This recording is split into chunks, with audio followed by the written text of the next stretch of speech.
All right, welcome to our second conversation. It's a Thoughts on Talk spinoff where we're inviting our friend Salaam and Nancy Woods, who's going to be joining us later, to talk about all the things that are up in our world with racism and Black Lives Matter and policing and all of these things. And so Salaam was telling us some really cool stuff off the air. So I'm just going to shoot it right to Salaam Thompson to tell us a little bit about, I think it started with your baseball cap and how it's kind of off center. So let's start Well, there. the slang where we bang it to the right, so that's like I said, around my neighborhood, I had in Chicago, South Side, we had the Gangster disciples who were right outside my door. Then just 5 blocks to the west, we had the Black disciples. If I'll let you all give you all some homework, if you Google Larry Hoover and Google David Barksdale, you'll see the stories, where they how those gangs started in Chicago. So Chicago has a rich history with regard to gangs, along with the Italian mafioso gang culture from that time.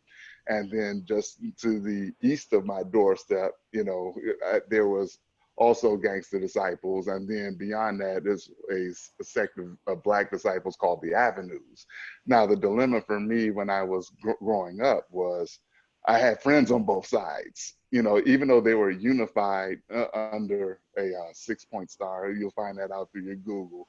But a lot of times, truces were broken, whether it be surreptitiously by law enforcement or it's just somebody, as I mentioned earlier, who moved from the projects, moved onto the block, and they were seeking to get a rep for themselves, so they're just going to start some trouble, right? So that mayhem starts, and then you have the OGs on the block who come and kind of put out the squelch the fire. But as I mentioned, we also had the seven of us, who were real close friends. I still keep in contact over the phone calls, text messages, things like that. Find out how things are going at the neighborhood, what buildings were torn down, how many white folks are moving in, buying stuff up, so on and so forth. So when the seven of us, we had this rite of passage where we didn't really get bothered with, going to school. And I was one of maybe two people around that whole neighborhood who went to private school from K through 12. So K through 8, I had to wear a uniform. So you stick out like a sore thumb in the hood. So you walking on the block and they see you with burgundy vest sweater and white dress shirt and gray slacks. Oh, you're a private school kid. And even the cops kind of like gave you, busted your chops a little bit because we got out of school early for summer vacation. And I remember I had some friends over and we went to walk to the park while all the other public schools were still in. And the cops would go, hey, what are you guys doing out of school? And we're on summer vacation. I'm like, what school do you go to? I said, Sacred Heart. And they're like, oh, a bunch of Catholics, eh? So it was in that Irish accent. Sorry, Reverend Mike. But that's how a lot of the O'Learys and all of those officers, had a lot of Irish background. And there's a whole history to that, what we'll get into later. But even though that I wasn't necessarily, I have clean hands, I promise, but I know friends who pulled triggers. I know friends who died. I know friends who, did some dope, who slung it, who end up being strung out on it, but we always had that rite of passage, among us. And there's no getting around that. So anything that happens that's bad in our community, for the sake of statistics, they chalk it up. Oh, where do you live at? Oh, in Inglewood area. Oh, that's gang related. That's how they play the numbers games with the homicides. But like I said, myself and my friends, we were clean, but because we lived there, it was this essential case of we were the baby thrown out with the bathwater. So it's as sad as it may be, any kind of interaction, with law enforcement at that time, you were still being treated as though I carried the 38, as if I had the nickel bag, as if I did, pulled off the job a couple of blocks over. I would have, the way through the lens of that police officer, he's looking at me the exact same way, and nothing changed. And the irony of it is, we had junior police programs in our neighborhood in the 80s, but it didn't shield me from having my first negative experience with law at the age of 11. And my son, Isaiah, he had his first negative experience with law enforcement here in Los Angeles at 10. And guess where he was when he had that? At school. He was on the school play yard. So the officers, came in and they basically pointed, they asked for, they say, who's Isaiah? And at the time, it was like 4 Isaiahs out there. And everyone just pointed at him. Right. And then he's going, come here. And then Isaiah's looking around. He said, you know I'm talking to you, as if basically precluding that he knew that there was a standing appointment with a police officer at age of 10. Okay, so here he and I shared this bond, even though Chicago and Los Angeles are 1,800 miles apart. So some of those racial bias has frequent flyer miles. So when you see it jumping off in Chicago, jumping off in LA, jumping off in Philly, jumping off in Atlanta, jumping off in Detroit, Houston, okay, this is not a bad apple situation, because that must be one busy dude if he got that many flyer miles. I mean, what kind of point system does his credit cards have? Where he can get around to wherever he is to go. So that tells you that's a systemic, thing. Even when I take my kids back to Chicago, I always take them through, show them certain things in the area that are otherwise, then they're less than desirable, because when people come to Chicago, they want to stay in the loop. They want to stay downtown. All of my family are on the south side and the west side, so driving through there, I said, Isaiah, remember that story about Emmett Till that I told you about? He grew up right down that street there on St. Lawrence. And I would show him coming from my cousins on the west side. And I said, remember that story I told you guys about Fred Hampton, who was assassinated by the Chicago Police Department in 1969 with a joint raid with the FBI, because he was a former Black Panther. Reverend Nancy would know about this if she's listening, and probably join eventually. But the remnants of his old apartment that they shot up is still right there on Monroe. And I think there was a little grappling whether or not they're going to make a historical site out of it, because the 50-year anniversary was just in December. But these types of interactions, it's just a hotbed, so when you look at your TV programs today and news programs today, and you see what's taking up the news is calls for police reform, calls for this, calls for that, chokeholds and things like that.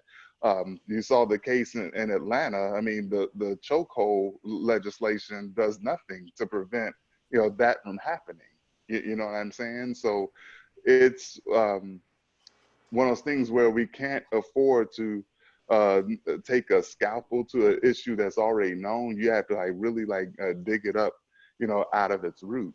And then now that's the legislative piece. Then you have the political piece that's playing football with one another over this legislative piece. And now you have to fix the social piece. And with the social piece comes, I'm sure you've seen the slang term called the Karens, right? Stop me, please be honest if you're not familiar with that. Malena, if you're there. I thought in relation to the Amy Cooper and yes. Cooper. Yeah, right. Yeah. So the barbecue Beckies, that kind of thing. So the folks who these are a lot commonly white women who assert themselves. They don't have any badges. They're not any law enforcement, but they assert themselves as citizens to infringe on the movement of Black people, or men, women, and children. And you see this commonplace where, just like the bird watching in Central Park that precluded, it was sandwiched between Ahmaud Arbery and George Floyd. So she right away, she says, well, I'm going to call the police and tell them that you're harming me. So that tells me that that woman is aware of the social capital that her skin affords her. You know what I mean? And I say that to say I was going to do a live on this, but you guys will get it here first. Let's say you bank at a banking institution, right? And you're ordering checks on a regular, so you got your checks, right? So big business comes around, a lot of business, small and mom and pops and businesses, they change hands, right? So your bank was usurped by a larger bank, right?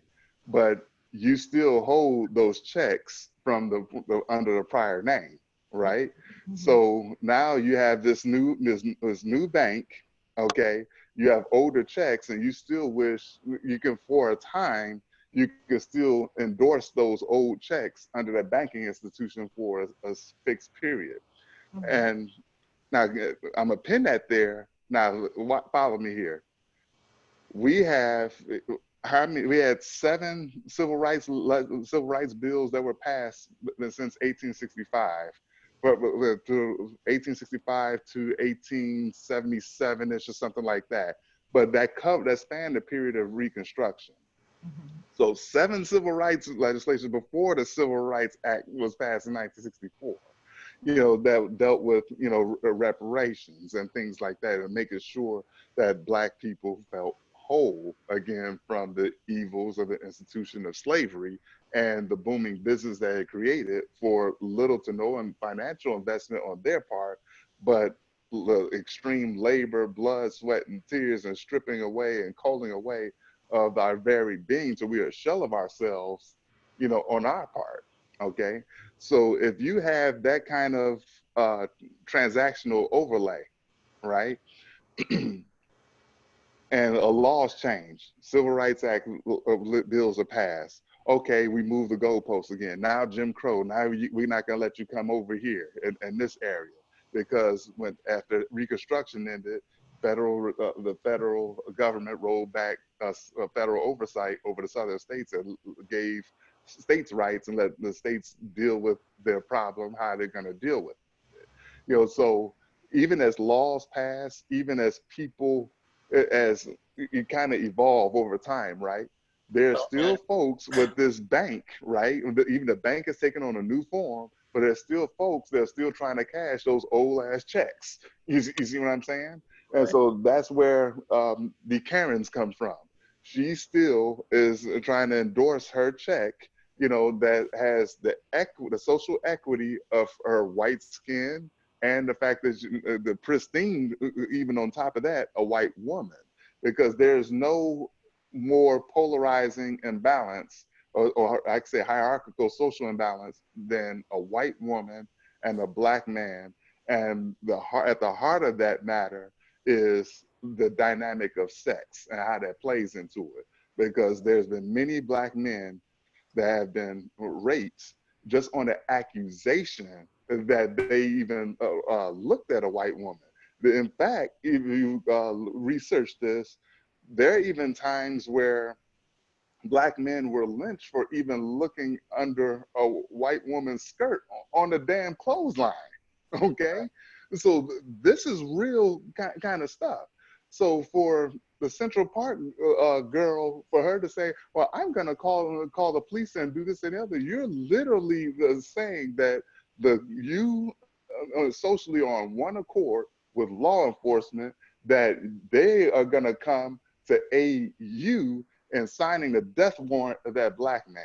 Until that social construct is fixed, we have a long way to go. And I just certainly hope that that the people who are protesting, the newfound white allies that we have, that we're in it for the long haul, because this is not a sprint by no means. So, like, we barely ran the first leg. Can I back you up just a little bit? Sure.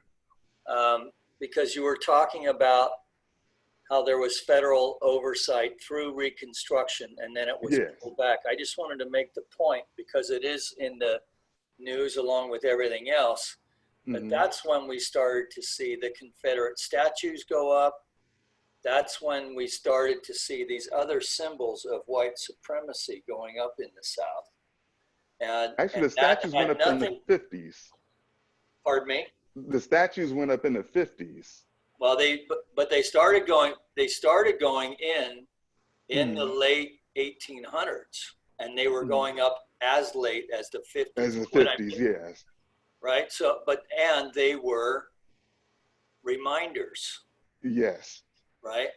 And I'm just making that point because it is somewhat controversial that these statues are coming down because these guys were leaders and so forth. And yeah, they were leaders for the wrong cause. Absolutely. They were leaders fighting for the right to enslave people. Yeah, that's why they're going down, and that's why the Confederate flag needs to be, stripped from any kind of governmental, corporate.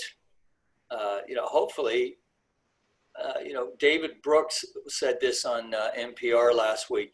If your neighbor asks you to take something down, then be a good neighbor and just take it down. That's all you really need to know. Right? For propriety's sake, yes. Yes. So, but anyway, I just wanted to make that point, just only because it's in the news now that some of these statues are finally starting to come down. Absolutely. How many people really want to be? I'm sorry. Go ahead, Melanie. How many people really want to be a good neighbor or care about being a good neighbor? It seems like the people that are combative, that is their nature. They're like proud of something and they're almost like inviting, let's fight over it. Let me assert my dominance and, all of that. So I think that's part of the underlying issue that that's some of the roots that we need to get to is like, are you still doubling down on this ideal that has been declared like inhumane for hundreds of years? You're still fighting for that? Like, let's look at that. Why is your identity based on that? Yes. Well, we also had some interesting legislation passed at the federal level about chokeholds, which is kind of a joke, really, because they're outlawed except if the policeman feels like his life is threatened, right? Yeah. So, and what does that even mean, right? How do you, anyway, it's basically basically a non-law.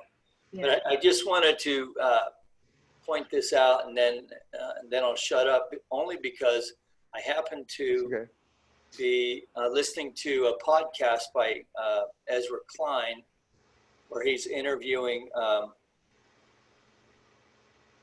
Paul Butler, who wrote the book, Chokehold. Yeah. And he made this interesting point right off the bat. And he's a former prosecutor who is also happens to be black. Was he in Atlanta? Anyway, I can't remember now, but anyway, he was on the adversarial side. And then I haven't got to the book yet, but the podcast was interesting, but I just wanted to share this one point for anyone who's watching.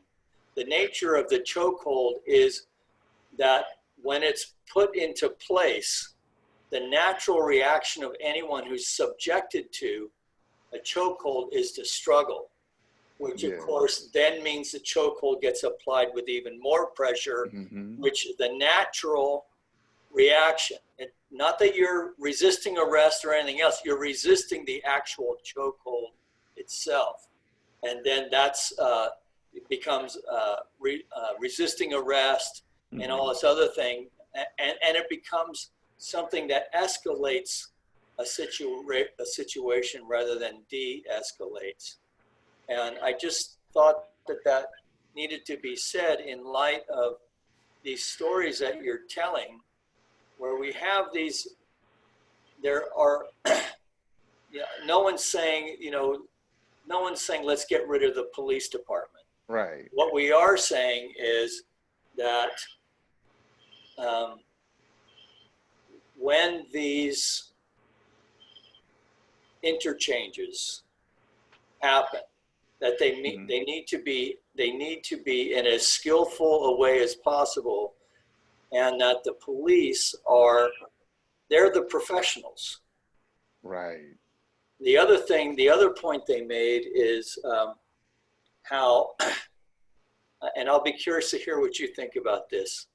This young man was talking about reading Black history in school, and Dr. King and the movement of nonviolence.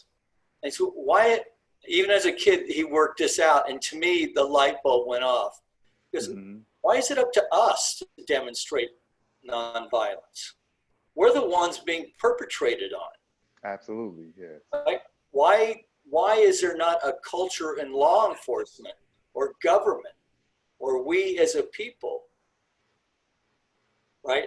The strategy that we have is one of nonviolence. Instead of really licensed violence, the way law enforcement is practiced. In fact, they're the only legal practitioners of violence.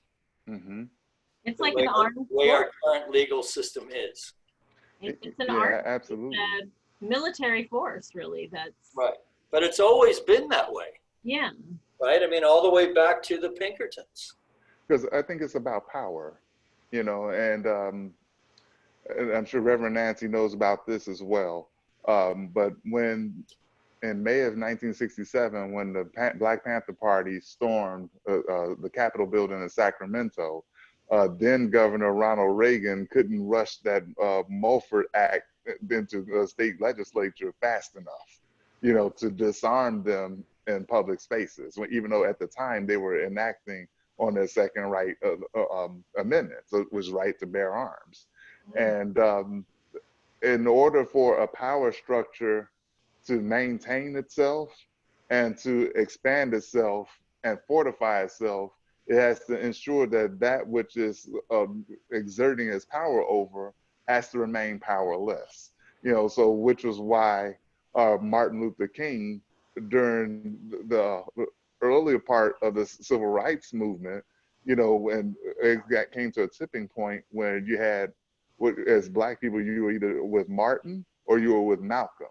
Right. And that was the talk. And it's a shame that they only met each other one time, you know, and that was right before Malcolm's death. But Martin's philosophy started to change and become more radical because he refused to stay in the box of civil rights and wanted to go into, you know, human rights, number one, which is what Malcolm sought to do, because he was trying to bring the case of Black people in front of the United Nations at the time he was killed. And when Martin wanted to also speak about international affairs and how our dealings were in Vietnam, okay? And then, you know, he took it to economics, and he had a talk about what amounted to be reparations. When he said, when we go to Washington, we're coming to get our check because white farmers were being paid and subsidized by the federal government to mechanize their farms. And those were subsidies that Black farmers weren't seeing. And so when Martin refused to stay in that box, they said, oh, no, we got to take him out. And, you know, the force came on him as he wouldn't stay in line. And there's nothing more dangerous to the power structure than someone who played the role for so long, then they crossed the line and they said, no, that person's hit with force to get right back.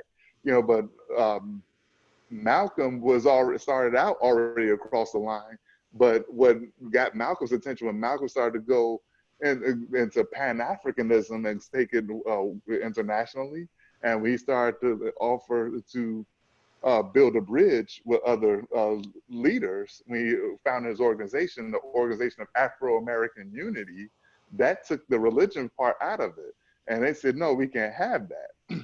So back to my point with the Panthers, like arming themselves, that was like the clear-cut example of keeping the power structure. And yet, we as a people the onus is on us to remain. We have, there's nobody came out with a handbook that gives you a rite of passage as you grow up in American society as to how to deal with your encounters with, law enforcement. Everything is relatively subjective.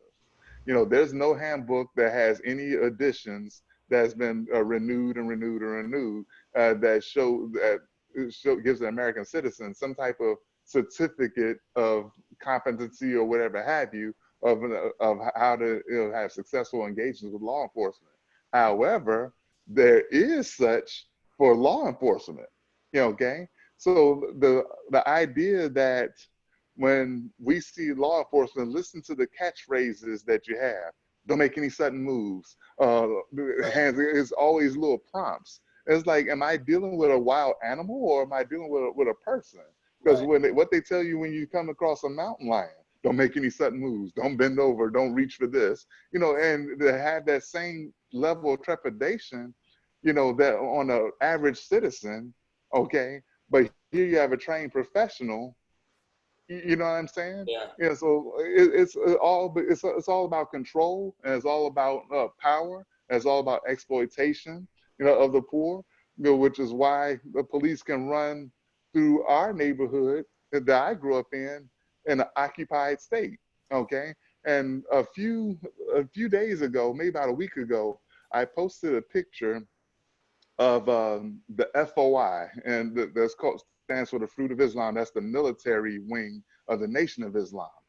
And it was through the Nation of Islam that I began my journey of Islam, because Arabs who were merchants in our neighborhood didn't respect us. That's why, even though they didn't eat pork, they had no problem selling it to you. Even though they didn't drink alcohol, they had no problem selling it to you. But when I was 15 and I went into a store, I said, wait a minute, why are you selling me salt pork when you don't eat it? And after his light bulb went off, and ever since then, I remember that particular Arab merchant always referred to me as Muhammad every time he saw me, because he respected me, But anyway, but back to what I was saying about the Fruit of Islam, the military wing of the Nation of Islam. They don't have any weapons. I posted a picture and I said, insert the upper middle class neighborhood of your choice. Okay, imagine if these brothers were the police force that were patrolling your neighborhood.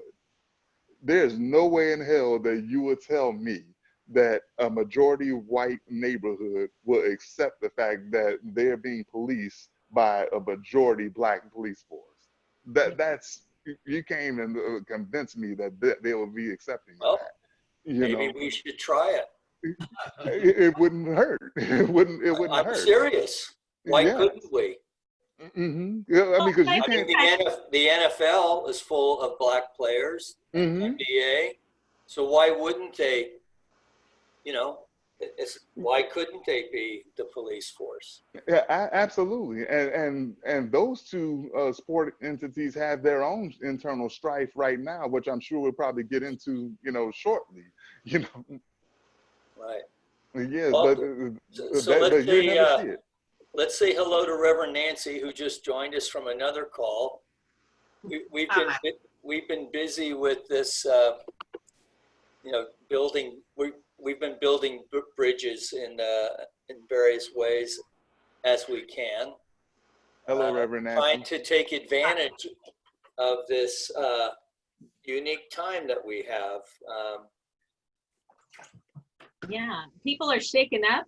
And so they might have their ears open and might be a little more willing, and hopefully more people are willing to learn and listen. And I was looking into the book that you shared with us last time, Reverend Mike, My Grandmother's Hands by Resmaa Menakem.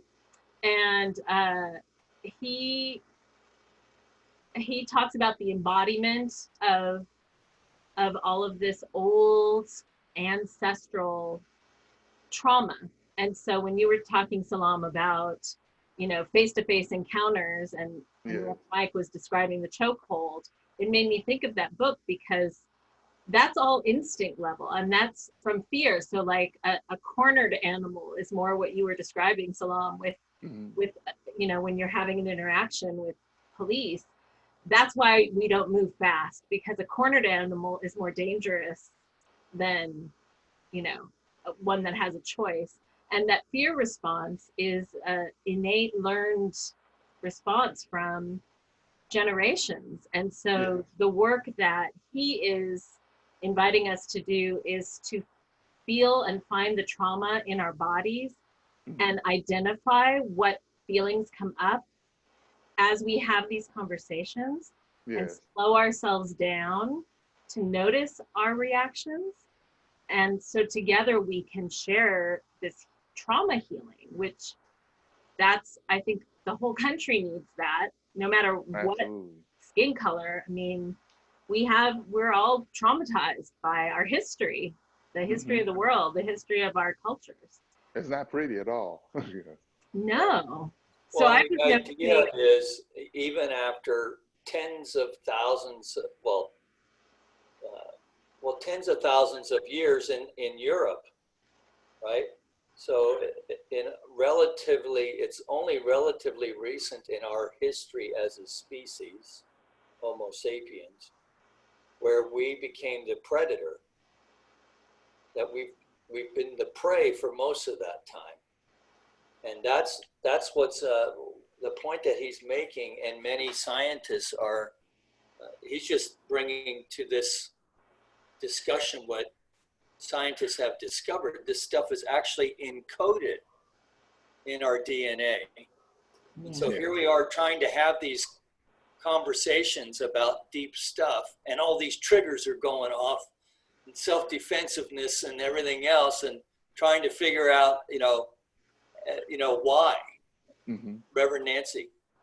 I thank y'all for bringing this up, because I think that I'm one of these people that has been really dealing with this, because it's been to see all of this on the news, I've been avoiding a lot of it because it was so painful to go back there, to think of being that time, for that period of time in my life where I thought I was a victim, and thought I was a victim, and I was being picked on, had no understanding whatsoever that I had a different choice in thinking and the way I thought.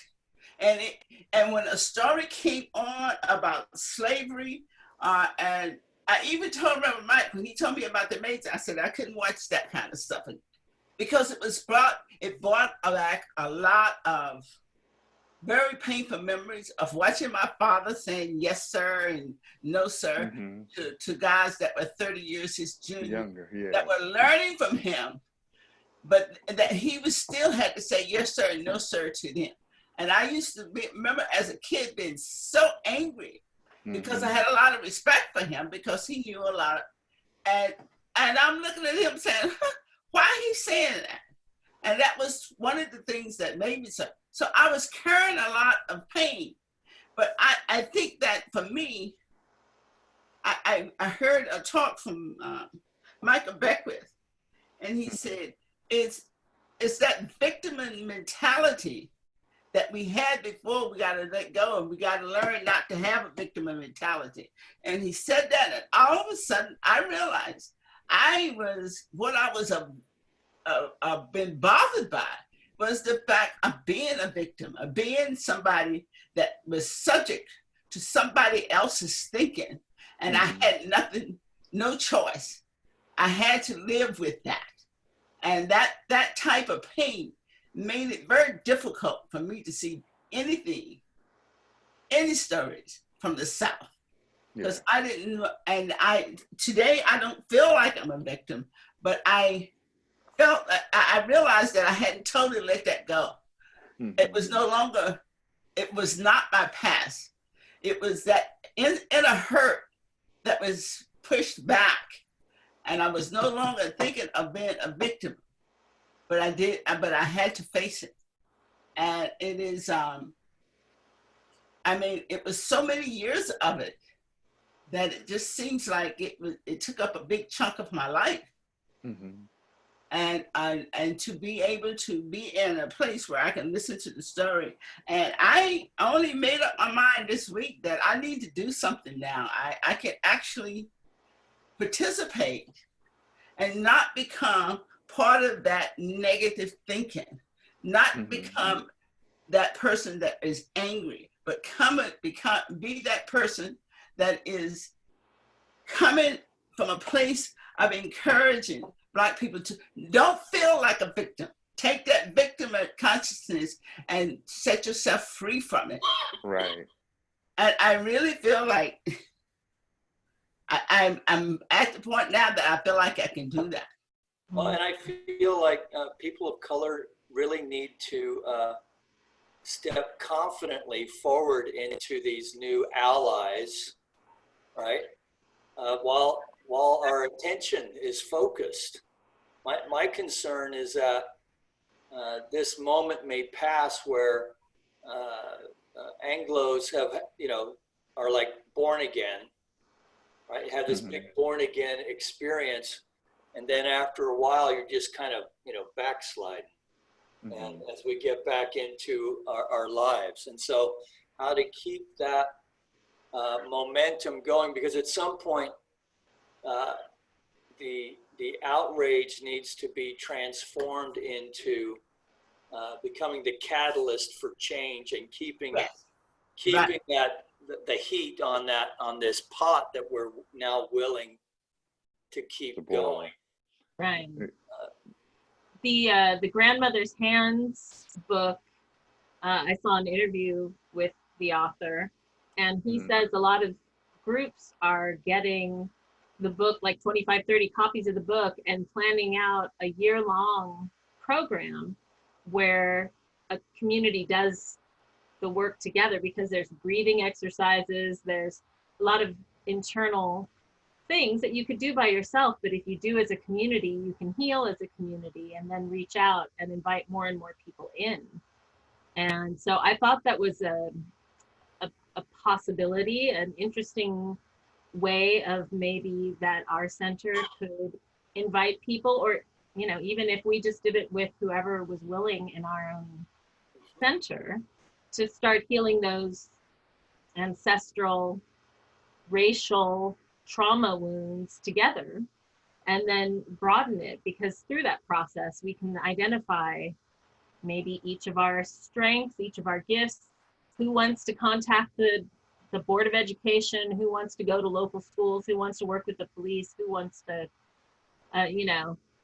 share environmental steps with different neighborhoods. I mean, it has to start somewhere and sort of have a plan for us to keep it sustainable, instead of just waiting for the media to keep it on the front burner or something. Well, right, because the media isn't going to focus on the hard work, the tedium of writing legislation and of, how you say, recognizing and supporting people who are going to vote to support the thing. But these things, they kind of have to be fleshed out. Yeah.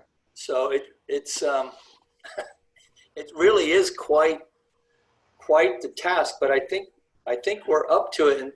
And the thing is, Reverend Karen Fry out in Dallas made this point on this activity that I was involved with today, coming out of Dallas. He said, we can't deal with climate change while we keep having this conversation. We need to get this put together. We need to bring all of our talents together to solve this, and then move on to the next thing. Because really what we're wanting to do is to create, in order to create a world that works for everyone, part of that is ensuring that there's a world that people want to live in also, right? And so she was looking at this as it's quite inspirational, as the great opportunity for all of us to move, just to learn and to get to know each other better, and then to really create. And to your point earlier that you mentioned, kind of as just an offhand remark, but it really does kind of need to be rebooted. It needs to be rebuilt and rethought. Mm-hmm. You know, and I think a good way to start is to think about our government and law enforcement and our legal system and everything else as from a place of that they are the practitioners of nonviolence, and they are the ones who are demonstrating practices of nonviolence for the rest of us, rather than, like I said, this young man talking about, why is it up to African Americans to show everybody how to be nonviolent? Right. Mm-hmm. And it's that I got to tell you, obviously, it stuck with me because that was a huge aha moment. Yeah, it's like moving, like I mentioned last week. Just when you play the game of chess, you had to play all 9 columns. And you can't just focus on just that one column. It doesn't mean one column is more important than the next one, to the left or the right. It just means they all have to be looked at, equally. And well, you got to move your pawns forward before you can bring out the big hitters. You have to. I mean, I just like to see us, to the point of a world that works for everyone, a world where everyone is valued, in that way. And okay, how do you the equity distribution of value? Yeah. Okay. Reverend Mike, you and I were talking yesterday, and I mentioned the story of like 4 people. One person who just ate an hour ago, the other person just ate 3 hours ago, the other person ate 5 hours ago, and another person who hasn't eaten anything at all. And if I come around, I say, okay, each of you 4 guys get 1 plate of food, and that's not going to do much for the person who didn't eat at all. It's going to do a whole hell of a lot for the person who just ate an hour ago. So that's equality right there. Just, okay, making sure each of you 4 get 1 plate of food. But equity, it comes in to, okay, taking into account the specificity of each of those individuals' needs. Okay, this person hasn't eaten anything at all. The chances are they're malnourished. So we're going to get you 5 plates of food. Okay, you fella who just ate an hour ago, you got to sit this one out. That kind of thing. So that's the level of detail that we have to apply these virtues of justice. So it's like doing a blanket style. In that case, a high tide doesn't lift all boats, because what if one of those boats has a hole in it? Right. That boat. The context of this story that you're sharing, we were talking about as far as reparations, right? Yes. And so there's a bill. Let's say there's a bill, and they figure something out about reparations for African Americans. And then you have all the others come, well, what about me? What about me? What about me? What about me? And that's as you were. And so then everything gets watered down, and then nobody gets raised. Right. Because the consciousness, though, of you gave the 4 people the equal amount, but the guy who just ate an hour ago decides for himself, oh, you look like you haven't eaten for days. Why don't I give you my plate? Like, why does it have to be told to us from somebody who's dishing it out? We, as neighbors to each other, as people who are taking care of each other and walking each other home. Well, and it doesn't have to be one over the other. Right? Yeah, it doesn't have to be one over the other, but at the same time, the onus shouldn't be, like, it's the human nature. Yeah. And we all know human nature and how it works.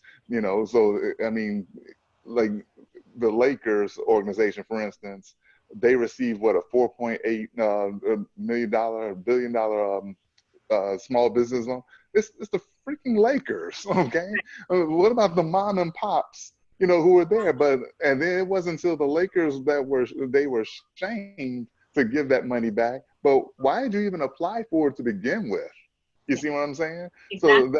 So that's the human nature component right there. And that's why I was mentioning earlier, like, you have the legislative piece, like getting the legislative pieces moving together. You have to have a judicial piece that maintains that legislative piece. But Yeah. then the hardest part is that social piece. You know, like the folks, they still got those old checks to those old banking institutions that they still can cash, and they trying to get equity for it in a system that has evolved and what social currency is going to accept, you know, from Well, that. that is the consciousness component, isn't it? Mm-hmm. Yeah. Yeah. Well, that's the part we can help out in. Yeah. Absolutely. As far as the center goes. Yeah, Reverend Nancy, it looks like you're itching to jump in here. Well, you know, the thing that came up more strongly to me, component, and how bad it is in this country that people are being prevented from voting. And I just left in that last meeting, and when Barbara was saying that they knew they were campaigning for the judges, and I said the judges in California, half the people don't even know who they are.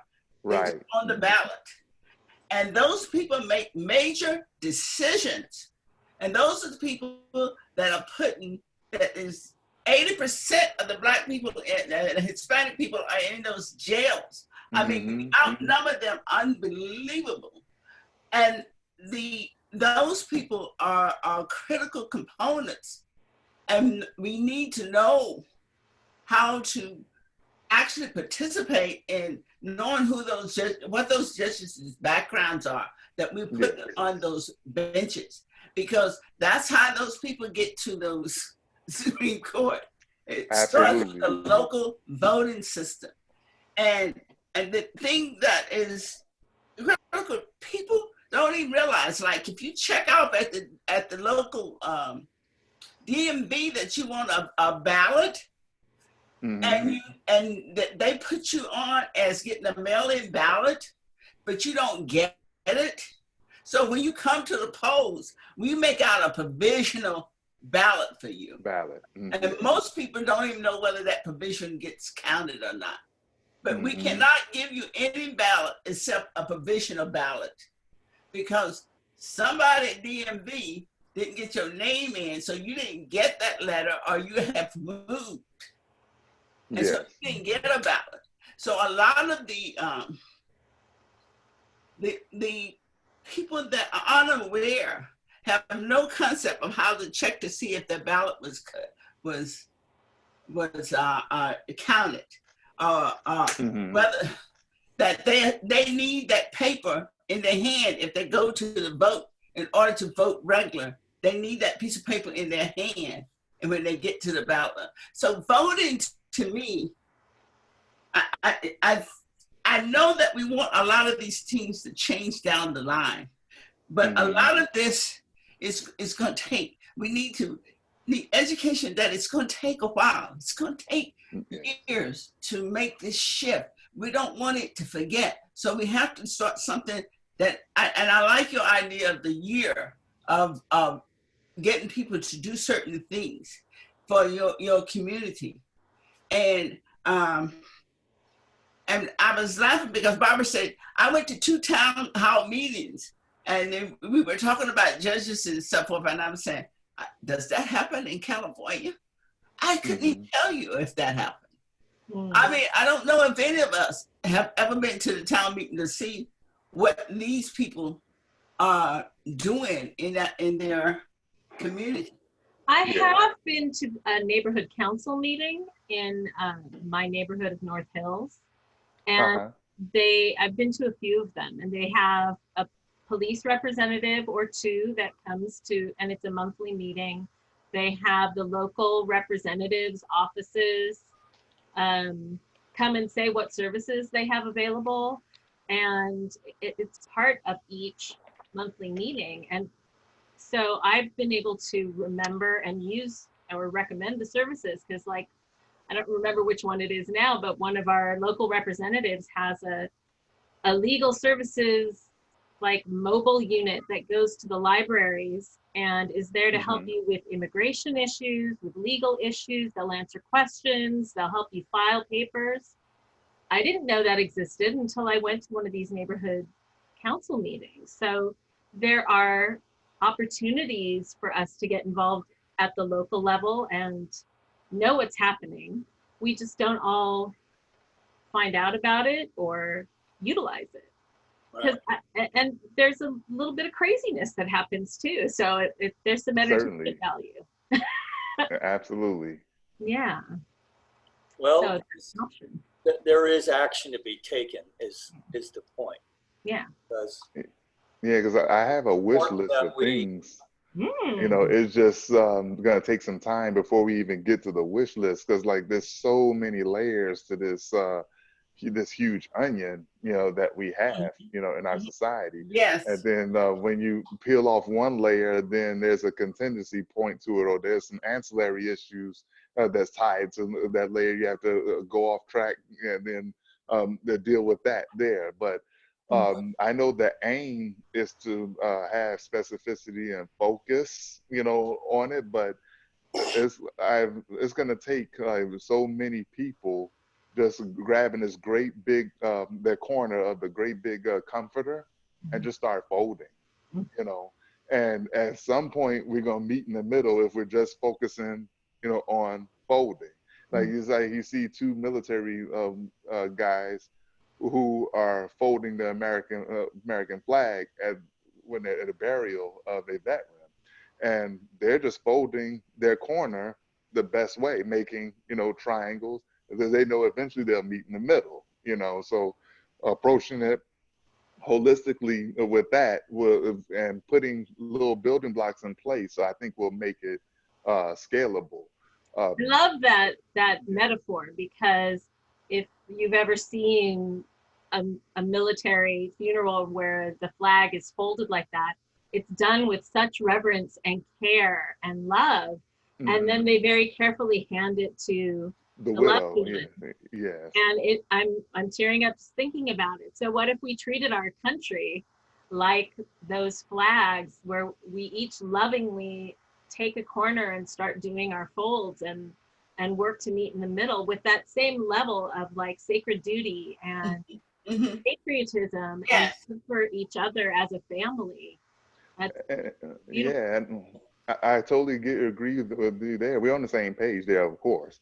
Also with that love and reverence and patriotism and, you know, and national and the citizen pride and so forth, it comes with the right to, as James Baldwin stated, the right to criticize her meaning America, perpetually, as on an as needed basis. And we bring these types of conversations come up. Like 4 years ago when Kaepernick first took his knee, I even heard this in conservative groups that I happen to just dabble in, or people that I know invite me over there, and they'll say, well, if you don't like it, leave. And I said, well, the United States Constitution has been amended 27 times. When those guys stood around that a nice piece of furniture and dressed in capris, they were putting the stuff together that based on the basis of what they didn't like. So they started penning the Bill of Rights, which is the first 10 amendments of the Constitution. It's a co-creation. Yeah, each time thereafter, every time there was a contentious moment, a skirmish, a war, or a riot or of any kind, they would come back to the table and say, okay, maybe that didn't work out so well, so we're going to make this, you know, right. Or in the case of monetary money, you know, like when they did prohibition, and then when they saw they were losing money because they were going into the black market with it, and they said, no, we're going to repeal prohibition, you know. And even prior to that, when you had, I'm from Chicago, so the Haymarket Square, if it wasn't for the Haymarket riots, people would be working 18-hour days with no sick pay, with no vacation pay. You know, May Day riots, if it wasn't for that, we wouldn't have an 8-hour workday. So it's always been some sort of storm, and then the calmness that came after that, you know, to put things together in a negotiative way. I've never heard of an armistice that occurred at the outset of war. An armistice occurred at the conclusion of war. Yeah. Are you muted, Reverend Mike? Oh, you are. I was just saying, you know, I love this idea of taking if each of us takes care of our own fold, right? Yeah. Moving together in a methodical way that values everyone, we can get it done. And so I really appreciate, Salaam, your willingness to continue to do this, and Thank you. And thank the family for me for letting us have you for this time. And Reverend Nancy, thanks for joining us. And Milena, do you have any final thoughts on these talks? Well, we haven't put together a plan of how they're going to continue. So just keep tuned to the Centers for Spiritual Living YouTube page and the newsletter, and we'll keep sharing, and we'll be in touch with Salaam and Nancy as well, and gonna have a spin-off like they do on TV, a spin-off episode or a spin-off series.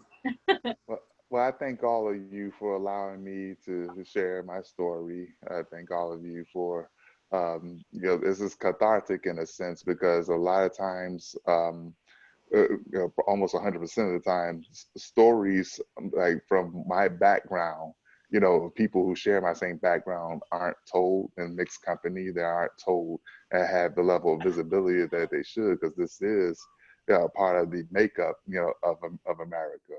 I'll be brief. Just like when I saw on my Amazon Fire Stick and I see all this wonderful content, you know, in the name of Black Lives Matter. It's a lot of stuff, because I'm a historian by nature, a lot of stuff I know, but it's good and appreciative to see it.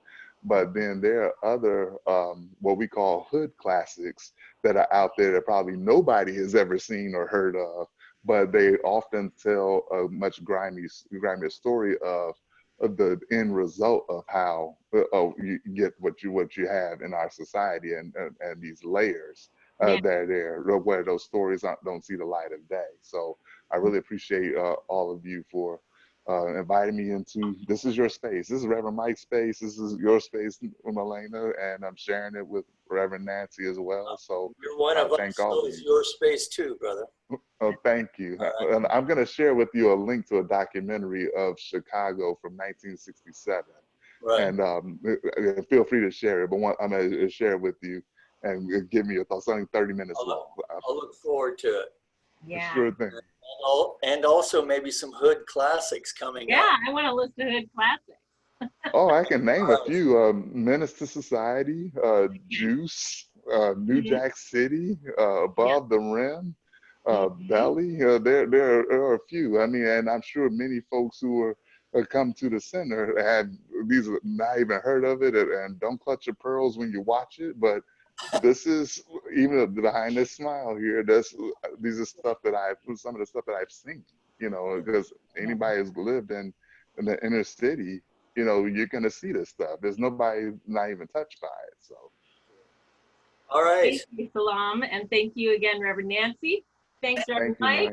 Yeah, I'm off to meditation, so. Yes. Thank you. Thank you. And I feel blessed by all of this, so thank you. Yes. Thank you, thank you, thank you. Thank you all. Take care. Thank you, Reverend Mike.